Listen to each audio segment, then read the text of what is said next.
Eh bien Sylvia, il y a un mot qui caractérise l'état d'esprit à Bruxelles comme à Londres, c'est ouf, ouf, on y est arrivé. Il n'y a pas de bon Brexit, mais tout le monde parle d'un bon accord. Alors, comment on y est arrivé? Il semble effectivement que Boris Johnson ait fait des concessions énormes sur la pêche. Vous savez que les Européens voulaient garder un accès aux eaux britanniques. Ils étaient prêts à céder, à réduire de 25% leur quota de pêche, mais les Britanniques réclamaient une réduction de 60%. Et finalement, Boris Johnson a lâché du lest sur ce point. Mais Boris Johnson est un homme habile. En fait, il a fait des concessions parce qu'il avait obtenu des gages sur d'autres dossiers, notamment sur celui des règles de concurrence. Vous savez que les Britanniques, pour accéder au marché européen, vont devoir respecter des normes sociales, des normes environnementales propres à l'Union, mais une certaine souplesse serait accordée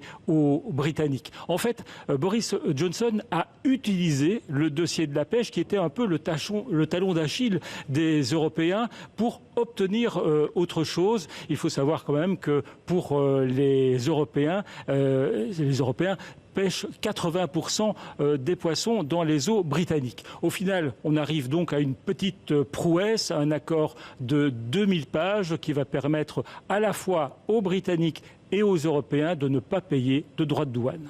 Alors l'accord doit entrer en vigueur au 1er janvier, soit dans 8 jours. On est encore dans les temps, Paul ?